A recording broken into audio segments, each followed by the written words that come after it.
Welcome to 2021. Welcome to Portugal, the Algarve, on a very warm February day. So I'm just walking back from a bit of a shopping trip.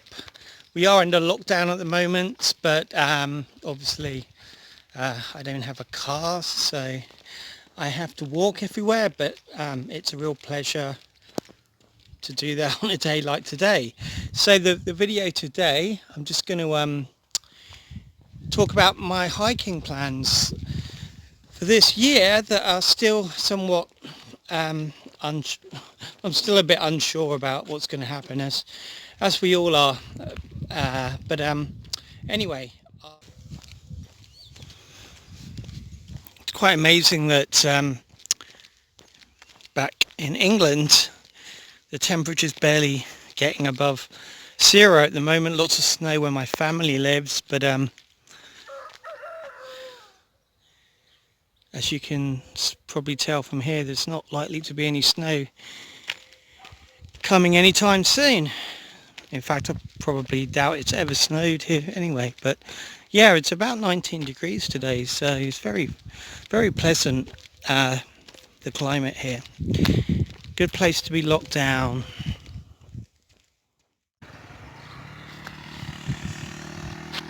So this walk home for me, it's quite a long way actually, nearly 8 kilometers. Yeah, it's actually really nice. Didn't know what to expect. I looked at Google Earth and I could tell that it wasn't too built up, but it's just lovely. Obviously the weather helps a lot as well. Wouldn't really want to be walking in bad weather. Back, just taking a little break, and thought I would tell you about some of my hiking plans for this year. So we're kind of middle of February at the moment. The confinement here, the lockdown, is basically, we're looking at Easter now before anything's relaxed, possibly even after Easter, so the first week in April. So I won't be hiking a whole lot before then, apart from around doing walks around where I live. So I was kind of under the assumption that by April,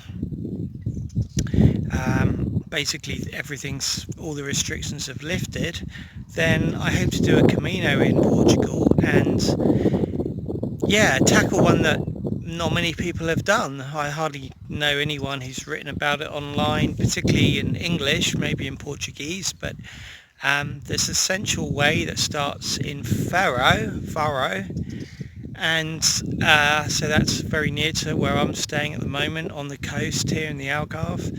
And so that goes pretty much right through the centre of the country. Doesn't actually go through Lisbon itself. It joins the Lisbon to Porto Camino, which a lot of people do.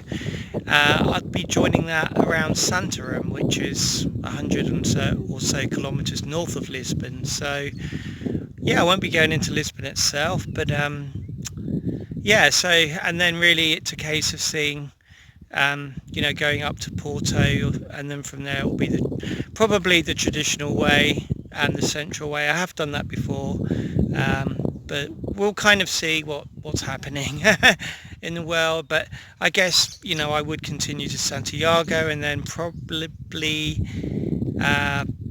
maybe come back here and pick some stuff up and then go back to England and see my family, I don't know, around May, June time. Maybe do some hiking there in England, potentially the coast to coast walk, which is in the north of England from one coast to the other. And maybe even another one, the Cotswold way, maybe one up in Scotland. Again, all this depends on what's going on, but then I would probably be heading to France, to Lake Geneva. I did a bit of hiking there last summer on the GR5, but it was a GR5 north of Lake Geneva, so there'll be some videos coming up of me there. doing that last summer for you to look at and enjoy, hopefully. But the plan will be to go from Lake Geneva to the Mediterranean Sea, which is the classic GR5 through the Alps, um, nearly, I think, entirely through France, basically. And so that will be, July, August, and then, I mean, looking further afield, I had planned to go to New Zealand in December, November, December, but we'll see. I mean, no one knows really what's going to happen, but that might not happen this year. We'll have to see what happens. So I'm actually walking on, well, I've just walked off because that means go back, but basically that path there is the Via Algarviana, which is, well, this is a spur. The actual route is like way more inland, but I think from all these towns you can get to the main route, which goes across the Algarve. I think it's about 300 kilometers. Something I would definitely do one day, but obviously I'd have to wait until some other time. Hey guys, welcome back. So yeah, I was talking just before about my plans, my immediate plans for hiking, and yeah, I've been researching this Camino from Faro up basically through the centre of Portugal. Yeah, basically there's just very little accommodation. I mean, I'm happy to camp as well, but even looking at the camping options, there just really isn't any. It's just so undeveloped. The route apparently is pretty well marked, but I guess as well I'm going to be starting my hiking kind of soon after the restrictions end, which would also mean that any accommodation might not even be open anyway, but there's just very little. I mean, some of the towns have got quite expensive hotels, but it's out of my budget really to be spending 90, 100 euros a night. So I'm looking at going back and doing the Fisherman's Trail, which I started last year. Around this time actually, just before the pandemic kicked off, and I got 4 days into that and then I had to give up and retreat. So that goes basically, there's two routes.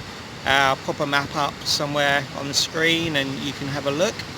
But yeah, I still maybe hope to walk the entire length of the country, but perhaps it's better doing that route because there's just way more accommodation, there's way more campsites because it's coastal and there's more, just basically more facilities. So that's probably going to be my my best bet, I think.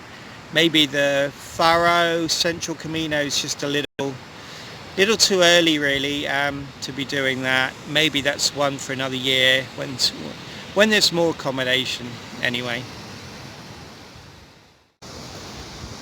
Yeah, I was going to just have a word about my opinions regarding the summer here in Europe, and the spring even. I guess we're heading that way now, halfway through February. Definitely feels like spring here anyway. Yeah, so last year obviously the pandemic hit around, I guess March, April, May, they were the main months, and I still managed to hike in June, and also I did a cycle tour through Portugal. I managed to find accommodation, and then I went to the Alps in France during the summer, and obviously things were pretty much back to normal then. And my prediction is that the same's going to be true this year, except a bit earlier. I mean, I think there are vaccines out there now, and cases are falling right across Europe. So and they were quite bad here in Portugal, but luckily things seem to be much improved. So I really think after Easter, like April, that's when I hope to start hiking anyway. And a lot of the people on the Camino groups are asking, is it possible this summer? And yeah, there's always people that will say, no, it's not, and don't come, and there'll be no tourism. And the same thing happened last year. So, but I think things are much different this year. And despite the fact people were saying that last year, Spain did open up for tourism. People were hiking the Caminos in the summer, and I fully expect that to happen again this year. I can't see why it would be any worse. So, but of course it's all an unknown. Who knows what's going to happen? But I would hope, particularly the Caminos. I read the other day Spain's really keen to get tourism going again. Not right now, but certainly, I don't know if they're looking around Easter, but I'll pop up some news headlines if I see any to back this up. But yeah, that's my take on it anyway. And obviously beyond summer, no one knows again. And will there be another spikes next winter? Who knows? I don't know, but I'm generally optimistic about these things, and I think if you want to be hiking this summer, this spring, even in Europe, then I don't think there's going to be anything to stop you, basically. Thanks everyone for watching my video today. Hopefully it's given you some idea what I'm planning this year, and also hopefully some positive information, and hope that we're all going to be out hiking again real soon.